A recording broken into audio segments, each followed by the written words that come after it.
Welcome to the Marpe network. The Marpe network is a network of 5 European partners, all institutes of higher education. We are located in Portugal, Spain, France, Belgium, and Romania. And we are partners since 1992, which means that we really share a lot of stories amongst each other. All 5, we are also members of EUPRERA, the European Public Relations, Education and Research Association, which, on its turn, is a member of the Global Alliance. And that explains why we are able to share our insights on the Global Alliance platform. As a network, over the years, we developed several education and research projects, some of them being funded by Erasmus. Back in 2012, we were funded a 3-year project on lobbying and governmental affairs in a European perspective. This 3-year project brought together our master students and academics and professionals from all over Europe. We had several evaluations, and based on the results, we discovered that if we would just dig a little bit deeper, we would find some very interesting potential new projects. So we decided just to brainstorm, and we wrote a new application form. We were successful, and Erasmus funded this new project for 3 years. This project is based on 3 pillars. The first one is directly related to lobbying and governmental affairs. It's about public diplomacy. Now, in different parts of the world, public diplomacy is a very well-known concept. And you find a lot of different programs, education and research programs devoted to public diplomacy, which is not immediately the case for Europe. In Europe, public diplomacy is still not that well known. Besides public diplomacy, we decided to also develop 2 other pillars. The second one is corporate diplomacy, and the third one is civic diplomacy. Now, you would think that those 3 pillars could be the subject of our talk today, but we will focus just on one. And the one we want to talk about is corporate diplomacy. You would think from a native, an English native perspective, that corporate diplomacy is quite an obvious concept. Well, we are on the old continent, and in Europe, you have to deal with cultural diversity.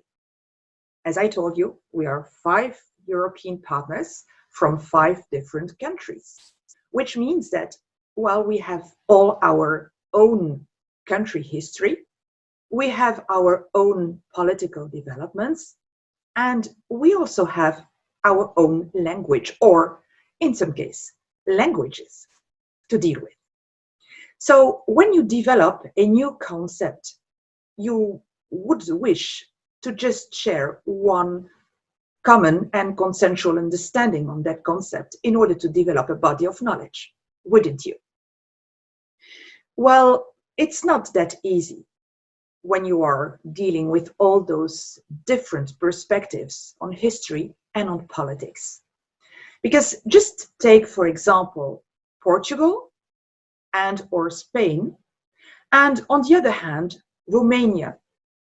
Total different history, total different political developments over the years.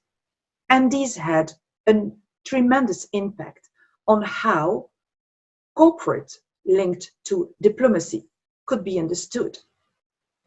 So in order for you to have a better understanding of how concepts are developed within an educational perspective, in order to bring some new curricula at the end, we will take you on a path, because the path dependence theory is a theory which really makes sense for us. And we will bring you first to Portugal and then to Romania in order to give you some insights on history and politics from both countries. So let us start with Portugal first. And I invite my colleague Susana to just share a conceptual and more contextual perspective on both the two terms being on the one side corporate and on the other side diplomacy, so that you will have a first insight from a first perspective. Susana, the floor is yours. We are now going to Portugal, and I think we are just going into the 70s. Thank you, Anne-Marie. And yes, we will make a travel in the story of Portugal, trying to find the different path that the term corporate has now in Portuguese language and collective memories.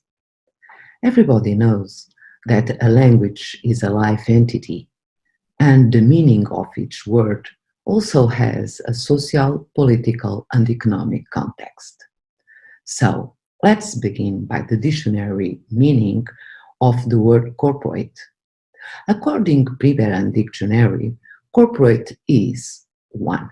Organized or based on a corporation or the interests of a corporation, and 2. Regarding a corporation.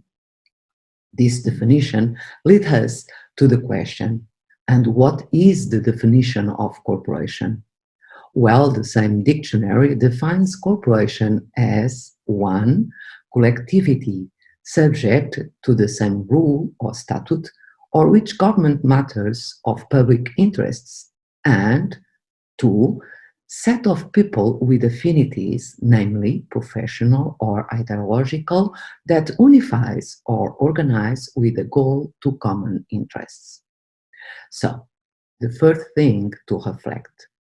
In Portuguese language, the word corporate reports to the word corporation, a unity of people with the same affinities and common interests. This definition of corporation is very similar to the definition given by Oxford Dictionary.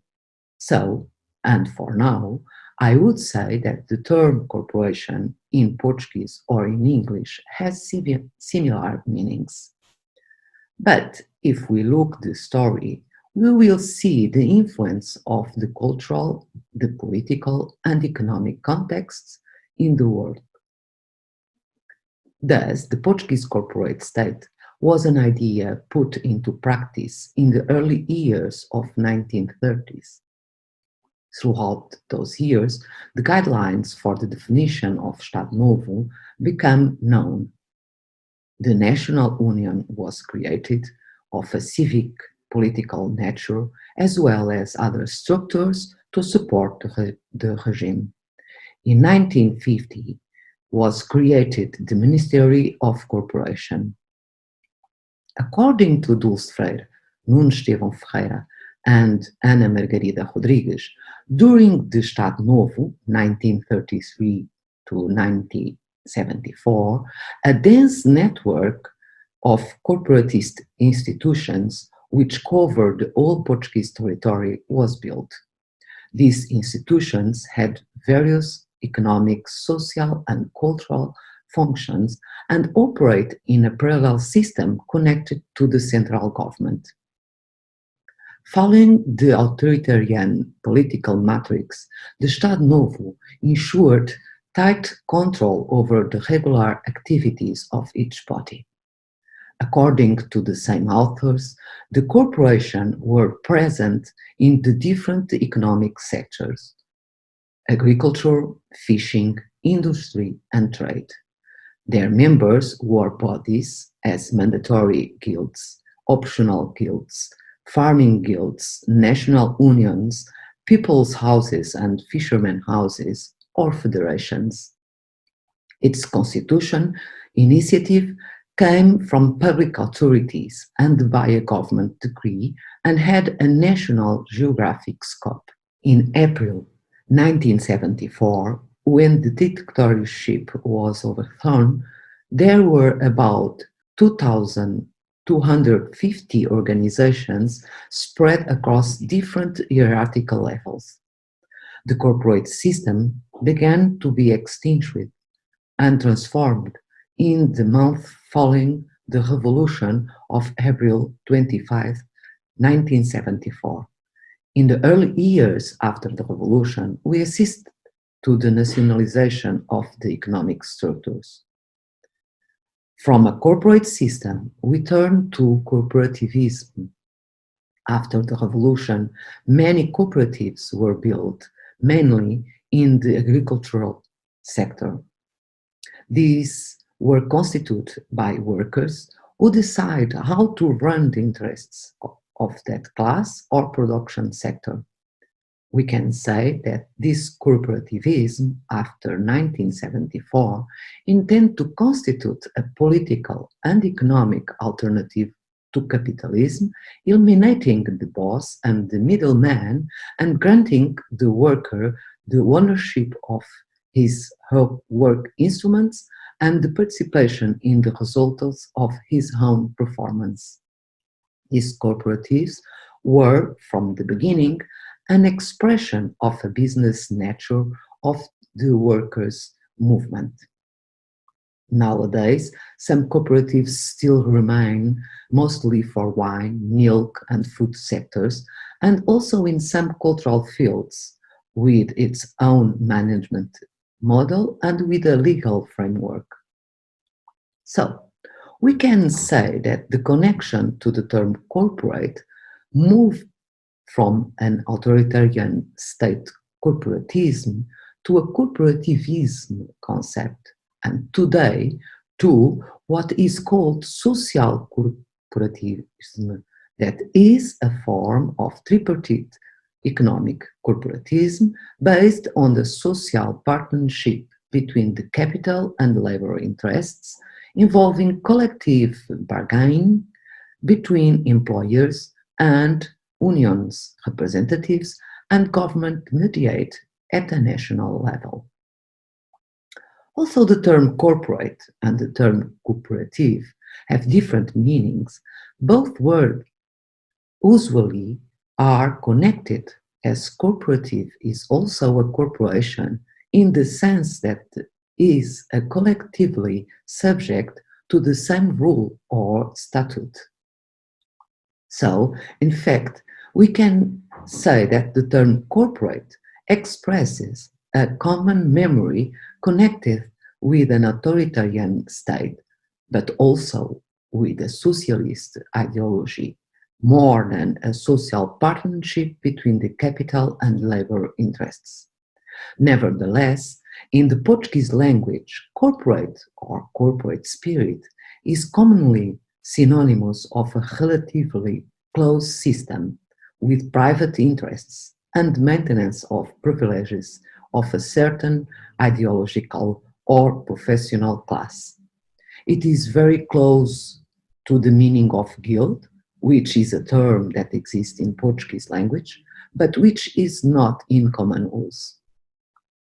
Thus, in order to avoid the plurality of meanings and different prejudices associated with the term corporate, the translation is not done literally, although there is a term in Portuguese, but translating it into business, or the most of the time, keeping the expression in English.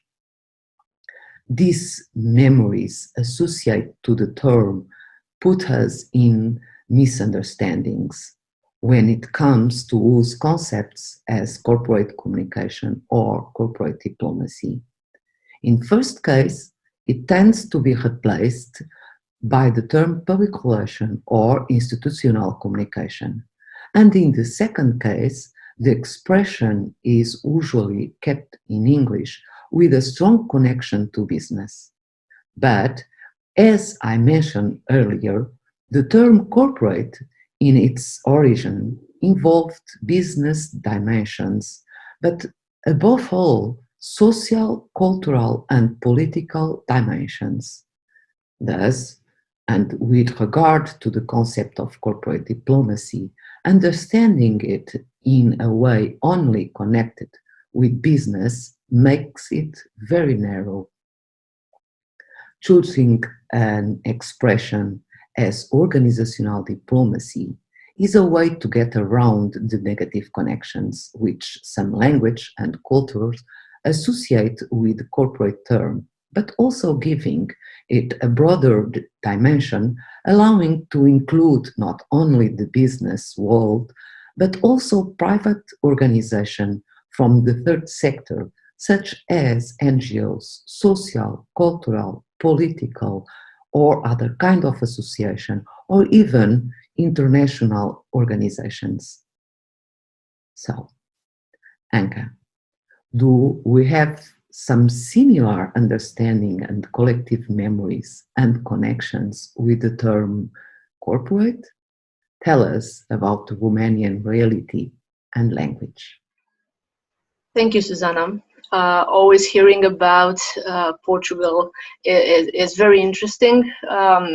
We're going to move to the other side of Europe and talk a little bit about the Romanian perspective and how we understand the term corporate in Romania.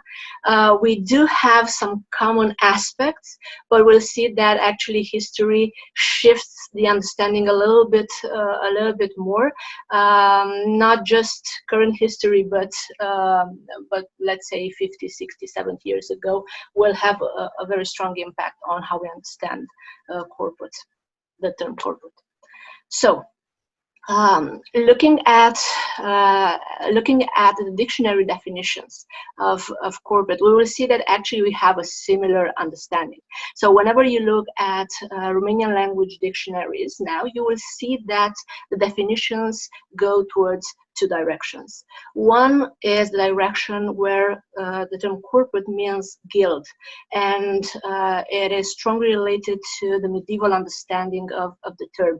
So we are talking about guilds protecting their interests, organizing themselves in order to, let's say, optimize their activity and even impose their interests, or at least advance them.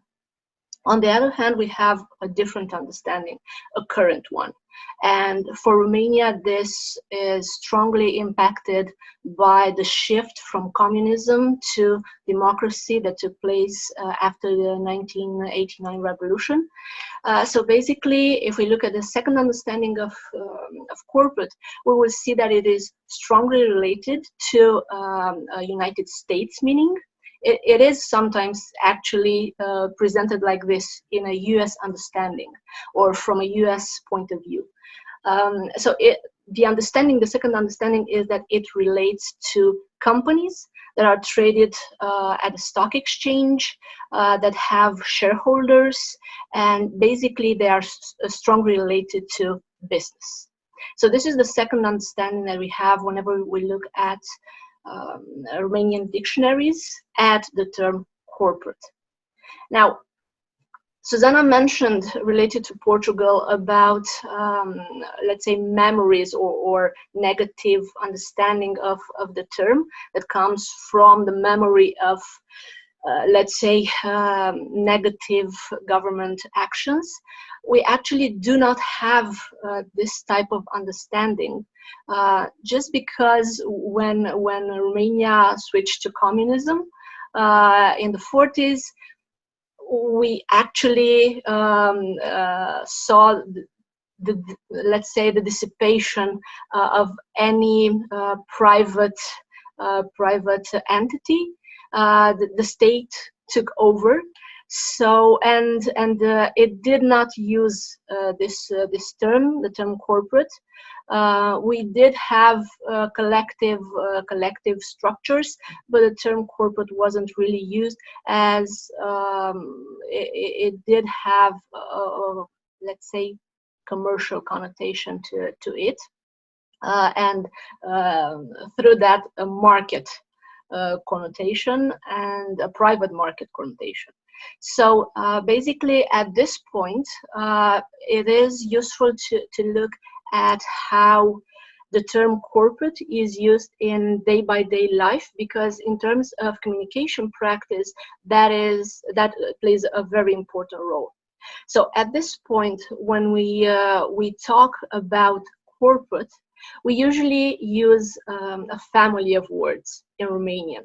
So we have corporativ, we have corporatist, we have corporatiști. The first two, with some nuances, refer to different aspects related to corporations, so to the structures. The third one refers to people that work in corporations and people that, let's say, support the idea that corporations are one of the major, if not the most important, engines behind a good, a strong economy. So, in terms of social use, the term corporate applies primarily, if not exclusively, to the business sector. If you go on the streets in Romania right now and you ask someone about corporation, they will instantaneously think about a company, a large company, a multinational company. So we do have that understanding. Not every company is a corporation, but usually multinationals are corporations. And an important thing to mention here is that usually this term is associated in terms of social use with the idea of companies, of foreign companies coming to the Romanian market. Now, in terms of professional communication use, things are a little bit more nuanced. Most of the times when we are looking at classes about corporate communication, we will look at classes that focus on business communication. It does depend if you are in, let's say, communication school and a business school. If you are in a business school, then it would be business communication all the way. Corporate is only business. If you are in a communication or a corporate communication class in a communication school, then you will most of the times focus on business communication, but you will get also the nuance of the fact that corporate does refer to structures, to organizational structures, and therefore we can apply this term to other areas, such as, let's say, NGOs or small companies, or even state structures, right? But there is an interesting thing to mention here. So whenever we use the terms in Romanian, we use them relating to business. If we use them in English, so for example, say corporate identity, then we can apply those to other structures, other non-commercial, non-profit structures. No. So I can use, for example, corporate identity or corporate image to talk about the identity or the image of an NGO or a small company. If I use that term in Romanian, identitate corporativă, imagine corporativă, then I will most likely be understood from a business perspective. So when we switch to Romanian, the understanding is business, and that is a legacy of the transfer, the switch from communism to democracy, from a very controlled market to the free market. So the free market and democracy were associated with the companies, with corporations coming in. They were seen as an element of, let's say, welfare and of economic growth. But when we go to English, we do have some elements of the fact that in English, corporate does not refer only to business. Okay, so that is for me an interesting differentiation between the two terms. Of course, there are other nuances, but these are the most important in terms of practice. And talking about the use of the word corporate in the Romanian public sphere, another element to mention is the connotation of the term corporatist or corporatiști, which referred to the people working in corporations. So this over time got to the point where it started to have a negative connotation, mostly as a critique to, let's say, the fact that people working in corporations basically have less personal time and are fully committed to the structure, to the process of the corporation, and basically develop their life, even their personal life within the corporation. So basically, this in time started to develop a negative connotation for the term corporatist. And now it is even used as a derogatory term in order to refer to the young people mainly, who are considered to be almost selling their personal identity in order to have financial comfort. This is debated, not exactly the understanding, but whether it should be, or corporatist, the people working in corporations, should be seen that way. I am sure that this is not a Romanian discussion, it is a global discussion. But it is important to mention that in linguistic terms and in terms of day-by-day use, in Romania we do have the same understanding. So just to sum up, in Romanian terms, whenever we talk about corporate, we do think about the business organizations most of the times, with nuances, but there is a clear dominant. And when we are talking about, just as Susana mentioned, when we are talking about corporate diplomacy for our Marpe Diplo project, we came across this problematic understanding, this very reductive understanding of corporate diplomacy. From Susana's point of view, so from a Portuguese point of view, it is reductive and problematic. From our point of view, it does limit the understanding to just the business sector. So this is another reason why we started to move from corporate diplomacy towards organizational diplomacy, and we are actually debating the benefits and the limits of this switch. But it was a very interesting thing to discover in our project, the fact that we did have this shared perspective from two opposite sides of Europe, and that was a very interesting way to connect and to discover bridges across Europe. So that was a brief description, a brief presentation of the Romanian perspective on the term corporate and its use both in practice and in communication practice and in day-by-day life. And I give the floor to Anne-Marie to bring the perspectives together. Thank you very much, Anca.